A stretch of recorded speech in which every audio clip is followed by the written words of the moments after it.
Perbanyak waktu-waktu sahur, perbanyaklah bangun malam, karena memang hari para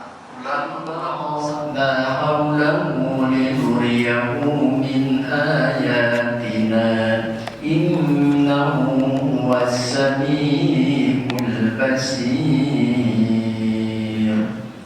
Sadaqallahul azim. Wallahu a'lam bissawab.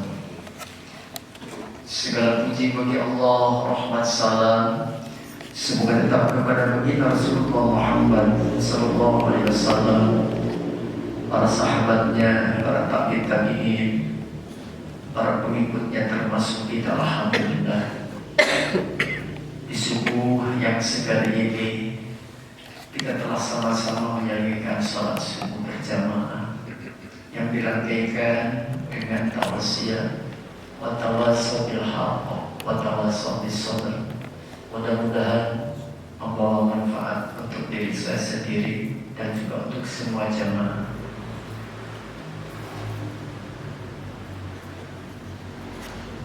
Pengamatan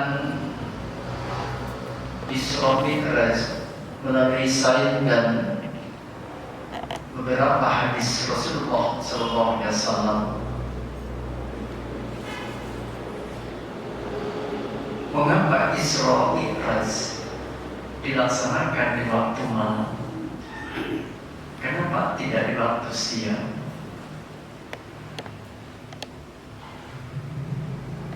Abdul Qasim Ismail bin Muhammad Aidan di kitab Al-Hujjati di Bayan Al-Muhajjaz wa Sarahil Aqidah Ahlus Sunnah,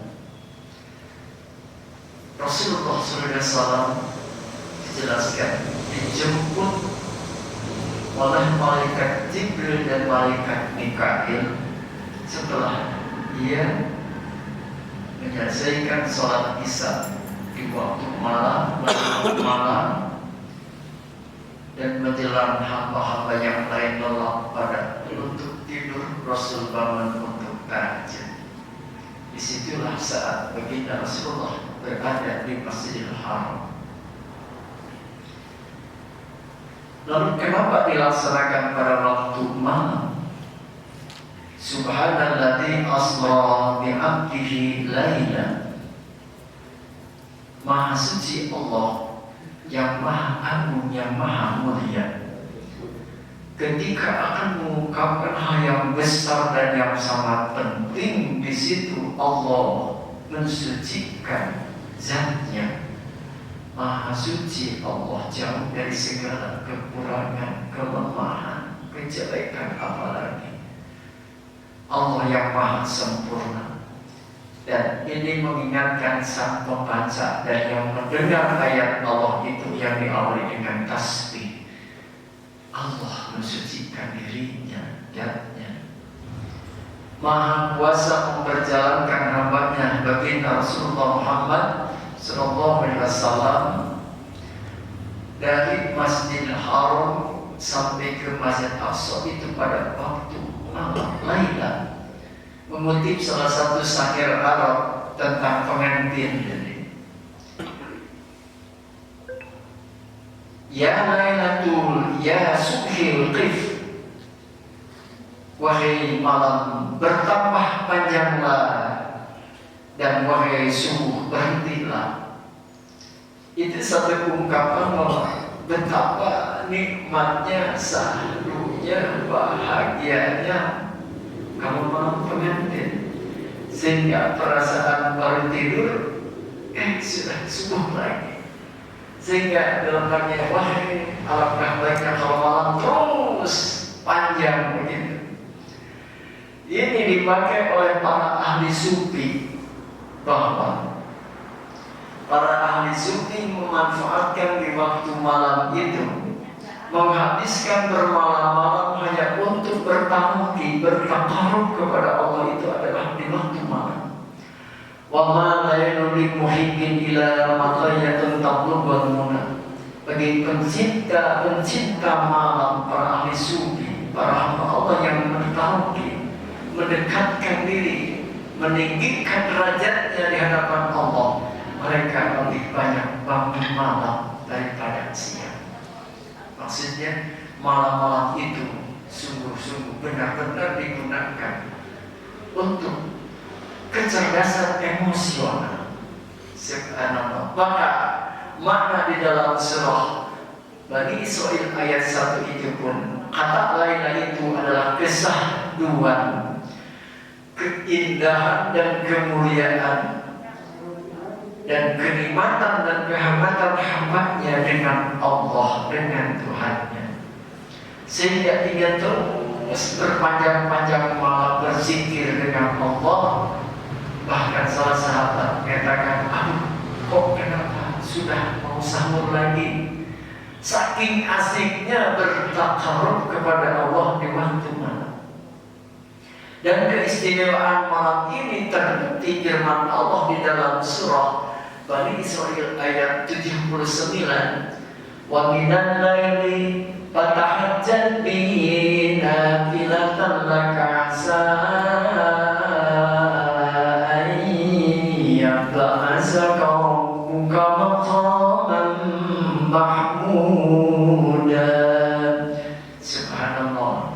Wa minan laili, dari sebagian malam, fatahajjat bihi, bertahajudlah nafilatan sebagai tambahan kemuliaan dan keagungan. Nafilatan asa ayyam asyaqarbuka maqamam mahmuda. Kata asa dari Allah itu adalah pasti hamba Allah yang menghidupkan malam-malam bertakarub kepada Allah akan ditinggikan derajatnya di sisi Allah Subhanahu.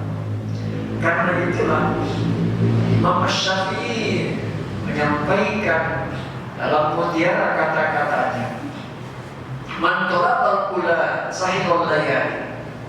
Barang siapa yang ingin meninggikan derajatnya, hidupkanlah waktu-waktu sahur, perbanyaklah bangun malam.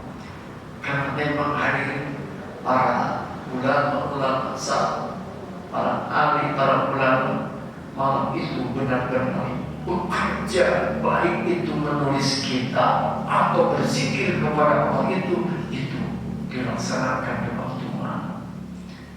Karena malam keindahan, malam kesatuan dekat sekali untuk bertakarub kepada Allah. Seolah-olah bagi kita bahwa lebih aktif di waktu siang hari secara unsur rasionalitas. Bahkan hal itu yang mendukung kita sebagai khalifah, karena kita punya dua fungsi dan amanah, satu sebagai ibadullah dan yang kedua sebagai khalifatullah. Maka di siang hari adalah benar-benar fokus kecerdasan rasionalitas, bisa dihitung kausalitas, sebab akibat, seperti perjalanan Rasul dari Masjidil Haram ke Masjidil Aqsa itu bisa dihitung jaraknya dan bisa dihitung waktunya. Tapi ada hal yang tidak bisa dikejar dengan rasio adalah ketika mi'rajnya itu jangankan kita malaikat Jibril pun, ketika Rasulullah sampai ke Masjidil Aqsa, maka di situ turun surah Al-Jufruf ayat 45. Was'al man arsalna birrusulina min qablika aja'alna min duni rahman. Tanyakanlah wahai Rasul Muhammad kepada rasul-rasul yang telah kami utus sebelum kamu. Allah menyuruh bertanya kepada rasul-rasul yang telah diutus. Di situ ternyata Allah mengumpulkannya, dan ayat ini membuktikan bahwa menjadi dalil orang yang masih hidup bisa berkomunikasi dengan orang-orang yang sudah wafat. Sampai Rasul diperintahkan Allah, tanyakanlah, adakah min dunia rahman? Adakah selain Allah yang mereka yu'baduna untuk disembah? Ini sebagai klarifikasi tauhid bahwa visi dan misi semua para nabi adalah memperkenalkan Allah, membawa risalah tauhidullah untuk menyembah Allah. Dari Dan situ Rasulullah menjadi imamnya, memimpin para rasul untuk sholat. Dan itu menandakan bahwa pimpinan sampai akhir zaman itu adalah baginda Rasulullah SAW dan tidak ada lagi nabi. Dan yang pantas memimpin disitulah adalah orang-orang yang beriman. Maka Rasulullah SAW Mi'raj naik ke langit 1, 2, 3, 4, 5, 6 sampai 7 bertemu dengan beberapa nabi. Bahkan di langit 6 dan langit 7 itulah bertemu dengan Nabi Musa dan Nabi Ibrahim alaihissalam. Sampai langit 7 itulah malaikat pun seolah-olah tidak mampu untuk meneruskan perjalanannya dan mempersilahkan bagi Rasulullah yang mulia untuk menghadap Allah. Sampailah Rasulullah diperlihatkan Allah, masuklah di alam-alam jabal, alam keagungan dan kekuasaan Allah, ke Rabb, ke Mustawa, ke Sidra Al-Muntaha. Bahkan disitulah Rasulullah dipesankan malaikat Jibril untuk menyampaikan salatnya kepada Allah. Itulah bacaan tasawuf kita di dalam salat. At-tahiyatul mubarakatus salawatut thayyibatu lillah. Salamnya Rasul kepada Allah. Apa jawab Allah? Assalamu alayka ayyuhan nabi wa rahmatullah. Subhanallah, Allah telah menjawab salamnya Rasul. Untuk kamu salam dan rahmat. Assalamu alayka ayyuhan nabi. Subhanallah, hadirin, Allah saja menyebutnya ayyuhan nabi, tidak menyebut nama Muhammad. Ayyuhan nabi menyebut jabatan keagungannya, gelar keagungannya. Ayyuhan nabi wa rahmatullah. Salam sejahtera untukmu wahai Nabi. Allah mengetahui, Allah ala kulli syai'in alim. Apa yang ada dalam benak Nabi terlintas. Nabi ingat ke umatnya yang ada di dunia, bahwa salam sejahtera itu juga dibagikan, dimiliki, mendapatkan bahagia. Siapakah? Wa ala ibadillahi shalihin. Makanya at-tahiyatul mubarakatus salawatut thayyibatu lillah. Assalamu alayka ayyuhan nabi wa rahmatullah. Assalamu alayna wa ala ibadillahi shalihin. Ungkapan baginda Rasul yang dijawab Allah, aku bingung para malaikat di langit dan di bumi. Real semuanya kompak. Asyhadu an la ilaha illallah wa asyhadu anna Muhammadar Rasulullah. Hadirin, ternyata bukan kita saja bangsa manusia yang bersahadat, para malaikat pun bersahadat. Sayyidallah alhamdulillah, malaikat pun bersaksi di hadapan Allah bahwa tidak ada Tuhan yang berhak disembah, hanyalah Allah, dan Muhammad adalah utusan Allah. Subhanallah. Semua yang lalu saya jelaskan, syahadat ini adalah janji dengan Allah, yang mana Allah bertanyakan siapa yang telah berjanji denganku. Maka di hari kiamat bangkit dari kuburnya, orang-orang itu dipanggil. Itulah makna syahadat. Dan kita dalam sholat ini menjadi bacaan rukun. Dan sholat inilah bacaan Rasulullah di Sidratil Muntaha. Diwajibkannya sholat kepada baginda Rasul bukan lewat wahyu, langsung mujizatnya bahwa Rasulullah menghadap Allah fisik dan ruhnya dengan jiwanya. Itu mujizat Allah yang diberikan kepada baginda Rasulullah Muhammad Sallallahu Alaihi Wasallam. Oleh karenanya, dalam salah satu kitab dijelaskan, kalaulah Rasulullah SAW Isra Mi'raj itu adalah dengan jiwa fisik dan raganya menjadi mukjizat, mudah seyogianya untuk kita sebagai orang dan pengikut umat Muhammad Rasulullah Muhammad SAW, tentu kita sholat dengan jiwa yang khusyuk, dan itu sebagai mi'rajnya. Mi'rajul muslimin sholatul khamsah. Mi'rajnya orang yang beriman adalah sholat yang 5 waktu. Rasulullah bercengkrama menghadap Allah di waktu sholat, di waktu di Sidratul Muntaha. Maka kita menghadap Allah lewat sholat 5 waktu ini. Seyogyanya kita diantarkan dengan jiwa hati yang khusyuk. Sebab jiwa dan hati yang khusyuk tanha anil fahsya wal munkar, akan malu karena merasa diperhatikan Allah, takut ucapannya bohong, takut ucapannya kasar, takut ucapannya menyakitkan orang, takut perbuatannya menyimpang. Itulah makna khusyuk. Makna khusyuk di luar sholat seperti itulah ikrar kita dalam sholat. Inna sholati wa nusuki wa mahyaya wa mamati. Jangan bohong. Ucapan kita mengucapkan itu kepada Allah, hatinya sudah dicuri. Hati-hati, ingat ke sana kemari. Subhanallah. Maka jadi katakan sholat itu adalah berat, ya. La kabiratun illa ala khasiin. Berat sekali kecuali hamba-hamba yang khusyuk. Salah satu untuk mengantarkan kita bisa sholat khusyuk, pahami makna bacaan sholat.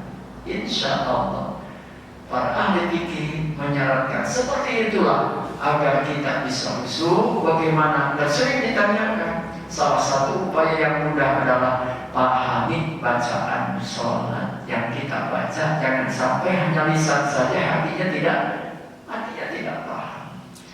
Oleh karenanya hadirin jamaah sholat subuh yang dirahmati Allah, surah Al-Isra ini simbol kecerdasan emosional. Bahkan di Habib sebelumnya adalah surah An-Nahl. Itu ada kecerdasan rasional, keilmuan, surah An-Nahl. Dan setelah Bani Israel adalah surah Al-Kahfi. Itu juga adalah kecerdasan, merupakan kecerdasan emosional yang menjelaskan satu tentang Ashabul Kahfi, yang kedua Nabi Khidir dan Nabi Musa, yang ketiga tentang Zulkarnain. Subhanallah. Maka dihabis dengan 2 surah ini dalam Quran disebutnya 3 serangkai surah ini. Surah Al-Nahl, surah Bani Al-Isra, dan surah Al-Kahfi. Bahkan lihat surah Bani Israel atau Isra itu tengah juz di antara 30 juz. Itu tengah-tengah Quran adalah wal yantalaq wala yusiruna bi'a. Itu dalam surah Bani Israel. Maka di situ dihafidnya subhanallah. Ini dalam pengamatan saya seperti demikian. Oleh karenanya puncak seseorang hamba Allah itu adalah pendekatan dirinya di waktu malam.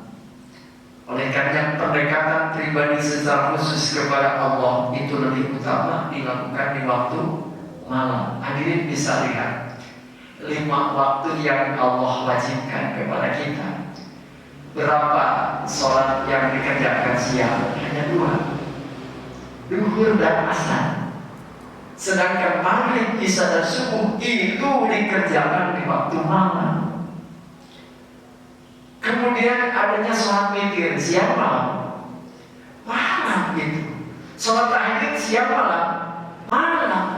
Sholat panjang siang malam. Malam.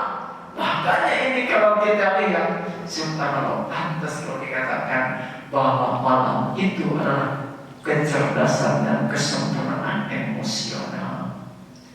Tumpahkanlah kepada Allah, sandarkanlah semua, mintalah kepada Allah. Dan itu waktu-waktu malam biasa digunakan para ahli sufi untuk bertaroki, sehingga mereka merasa indah, tenang, mulia karena bercengkrama di waktu malam hanya bertakar kepada Allah.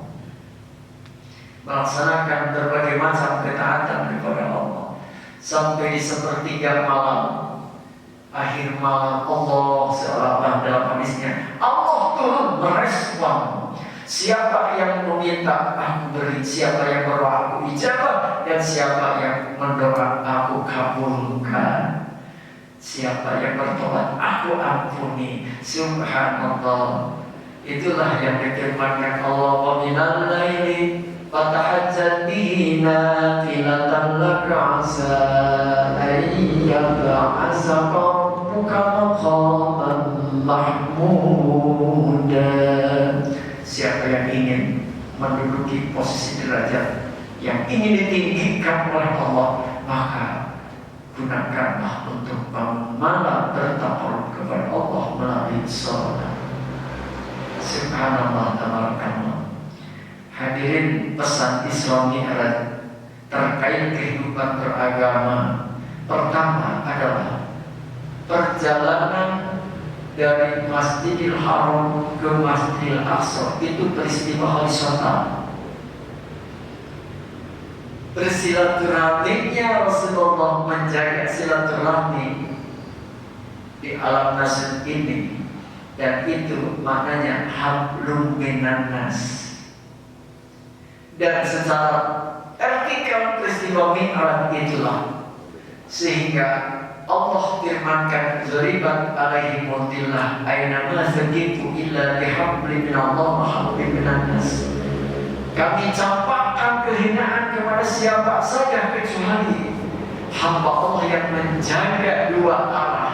Satu, hubungan dirinya dengan Allah, dan kedua, hubungan dirinya dengan manusia. Inilah yang diemban oleh manusia sebagai pengemban amanah, fungsi dan amanah. Satu, sebagai ibadahullah vertikal, pribadinya, sholat dan sebagainya, tanggung jawab pribadi yang akan bisa dibantu sama. Walaupun itu seorang ulama mau bisa ngajarin anaknya, istrinya, tidak, secara vertikal kepada Allah. Dan secara horizontal itu adalah yang mendukung tugas kita sebagai khalifah, tugas kita sebagai kepala keluarga, tugas sebagai anak. Itu adalah kekhalifahan. Oleh karenanya, siapa yang bisa menjaga dua arah ini, hablum minallah dan hablum minan nas, mulialah orang itu, sukseslah orang itu.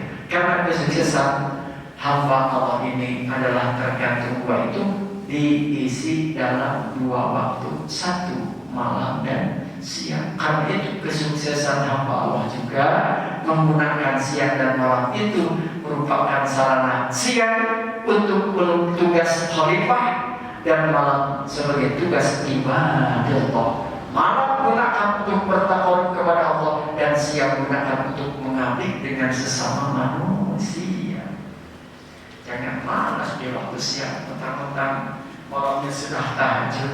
Kadang-kadang suka ada cerita, ditanyakan ke tetangga sekolah Pak RW, jangan bapak maneh ke kanan, ke ayah Pak ke mana?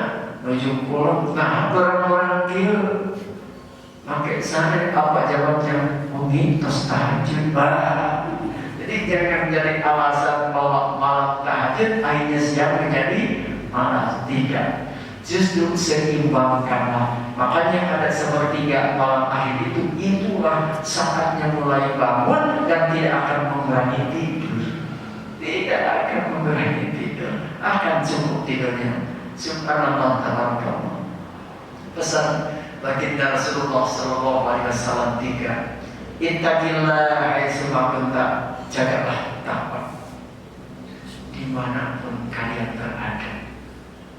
Takwa itu adalah dia istiqomah dalam mentaati Allah, istiqomah dalam menghindari larangan Allah, dan melaksanakan segala perintahnya, baik lahir maupun batin, susah ataupun senang, kaya ataupun miskin, sehat ataupun sakit, istiqomah dalam meyakini Allah. Banyak ayat-ayat takwa di dalam Al-Quran untuk dijelaskan. Takwa ilahi madaruhu lisa'adatin watiba musahwarah sulhoba.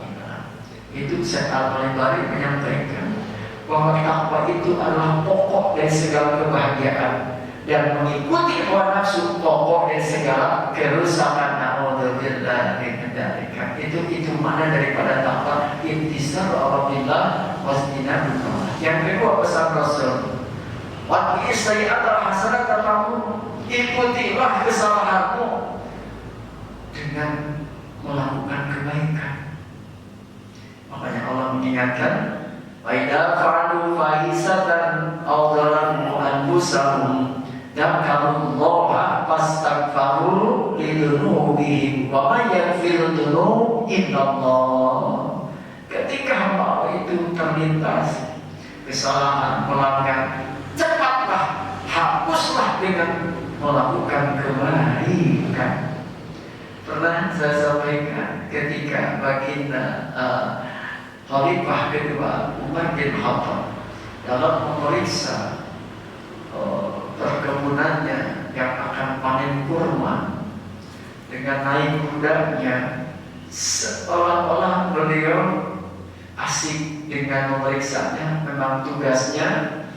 Ketika itu keasikan itu membuat sampai sholat asar zuhur itu terlambat 1 rakaat, menjadi makmum ya.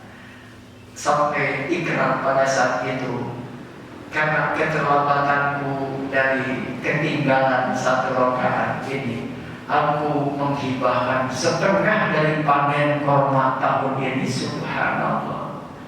Itu adalah tanggungan untuk menghapus. Padahal menurut kita asal jenengan tinggal 1 rakaat ya, lu penting bisa dilaksanakan. Itu pangkat Khalifah subhanallah adalah hasanatul qadar sayyatul muqarrabin. Jadi pangkat kita asal jenengan, tapi itu pangkat al-muqarrabin itu dianggapnya sesuatu yang tidak baik. Subhanallah. Pantas kalau Rasulullah menyampaikan bahwa sedekahmu segede gunung Uhud itu tidak akan menandingi sedekahnya para Rasul dengan 1 umur. Para sahabat Nabi, kata Rasul, kamu bisa berinfak segede gunung Uhud dibanding dengan infaknya para sahabat dengan 1 umur, tidak akan tersaingi. Subhanallah. Itulah kemuliaan para sahabat Rasulullah sallallahu alaihi wasallam. Oleh karenanya pesan Nabi, ittaqillah haitsu ma kunta. Yang kedua, wa ati sayyata hasanatamu. Dan yang ketiga, wa khaliqin nas bi khuluqin hasan. Tetap istiqomah dengan menampilkan sebaik-baiknya akhlak di hadapan siapapun. Entah orang itu memujinya atau mencelanya, tetap jangan berubah. Tapi kita kadang-kadang manusia ya kesmeker, kalau dipuji dan ngajarin kan, kalau dipuji nomor untuk disebut-sebut asal, tapi kalau disebut-sebut baru subhanallah, janganlah hal itu. Karena itu khaliqin nas bi khuluqin hasan, tetap istiqomah memiliki akhlak yang sebaik-baiknya. Terakhir, bahwa Imam Syafi'i mengingatkan aizul asya, salah satu perkara yang berat itu 3. Apa katanya? Al-zur min kilatin, sifat dermawan di saat memiliki sedikit. Saya Tuhan ya, susah. Ingin dermawan dalam memiliki uang sedikit. Contoh, Bapak pagi ini punya uang 10.000, tapi Bapak ingin infak. Jadi Bapak menikah superkan, saya menikah bubur sendiri, namun dibelikan bubur tidak bisa infak. Kalau berinfak, berdermawan. Itu bagi yang Allah yang sedang gila sedikit dalam rezeki. Tapi bagi orang yang cukup pernah 10.000 adalah saya punya 100.000, sampai aja 10.000 mudah sekali. Makanya Imam Syafi'i mengatakan bahwa al-jud min qillatin, yang paling berat itu kondisi dalam kondisi kita punya sedikit tapi ingin terlalu. Sekiranya dibagi dua ya, seteng-seteng. Yang pun sikap kita dalam meyakini Allah, dalam beribadah kepada Allah harus tetap sama. Dan yang ketiga, wa kalimatul haqqi innama yurja wa yakhafu, menyampaikan ya, pesan ini ya, mengatakan kebenaran pada saat di hadapan orang yang kita harapkan. Waduh, kalau saya ini menyampaikannya hal yang kritik, takut saya dipecat, takut saya di. Itu adalah kalimat hati yang berat itu. Ya, berat sekali mengatakan kebenaran kepada orang-orang yang saat dekat, orang-orang yang diharapkan kebaikannya, atau mungkin orang yang diikuti kejahatannya. Wah, kalau saya mengingatkan kejahatannya, waduh, sudah semua yang akan dapat persis seperti persidangan Juragan Sambo ya. Ada seorang saksinya yang mengungkapkan dengan jujur. Akhirnya saya amati dia yang harusnya dari 8 tahun yang 1 tahunnya, karena dia jujur dan dia juru kuncinya yang membuka semua saja kenyataan dia. Ini yang dimaksud dengan kalimat hakim, menyampaikan kalimat yang hak di hadapan orang yang orang itu sama-sama melakukan kejahatan dengan dirinya. Parah gitu. Makanya mudah-mudahan para hakim diberi kecerdasan dalam menentukan, memutuskan hukumnya, karena hakim itu hanya 2. Hakim yang benar masuk surga dan hakim yang tidak benar masuk neraka. Subhanallah, tabarakallah. Baiklah hadirin rahimahullah, 3 hal yang akrab dalam kehidupan, dalam agama, kata Syekh Abdul Qadir Az-Zailani dalam kitab Al-Ghunia. Yang pertama, rajab itu adalah rahmat Allah, jinnya adalah jinullah, kemudahan dari Allah, dan banyak adalah ilmu. Karena itu rajab saatnya untuk meninggalkan semua yang jelek-jelek, bertobatlah. Dan Sabat adalah bulan untuk meningkatkan ketaatan, dan Ramadan bulan menjemput kemuliaan. Karena itu Rasul berdoa, Allahumma barik lana fi Rajab wa Sa'bana wa balighna Ramadan wa hasil maqasidana. Rajab tinggalkan untuk bertobat, membersihkan jiwa dan raga, yang Sa'ban untuk meningkatkan kualitas ketaatan kepada Allah, dan yang Ramadan menjemput kemuliaan. Mudah-mudahan kita sampai di bulan Ramadan dan Rajab saat ini sedang berakhir, dan besok hari akan masuk bulan Sa'ban. Mudah-mudahan Allah berikan kesehatan, keberkahan dalam umur, kemudahan dalam rezeki, manfaat dalam ilmu, keluarga pun semuanya pada saleh dan salihah, dan berharap mudah-mudahan tetap istiqomah dalam ketaatan. Allahumma sholli wa sallim wa barik amin. Hamdan syakirin hamdan na'amin, hamdan yuwafi ni'amahu wa yukafi mazidahu, ya Rabbana lakal hamd kama yanbaghi li jalali wajhikal karim wa 'azimi sultanik. Allahumma ya Rahman, disubuh yang rahmati, bersyukur mensyukuri nikmat memuji kebesaran, mengagungkan kemuliaan-Mu ya Allah. Berkahilah di bulan Rajab subuh ini, ampunilah dosa kami, dosa ibu bapa kami, dosa guru kami, dosa kaum muslimin muslimat. Ya Rahman, istiqomahkanlah ibadah kami sesulit apapun, serumit apapun. Ya Rahman, akhirilah dan wujudkanlah segala cita-cita kami penuh dengan kebahagiaan dan kemaslahatan, dan akhirilah hidup kami dengan husnul khatimah. Rabbana atina fid dunya hasanah wa fil akhirati hasanah wa qina adzabannar. Wa sallallahu ala Muhammadin khairi khalqihi wa ala alihi wasallam. Subhana rabbika rabbil izzati amma yasifun, wassalamun ala mursalin walhamdulillahi rabbil alamin. Akhirul kalam. Assalamualaikum warahmatullahi wabarakatuh.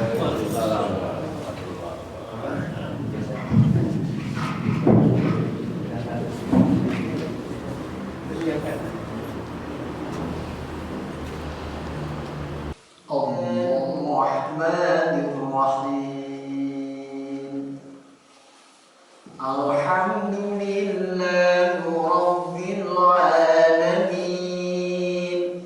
Ar-Rahman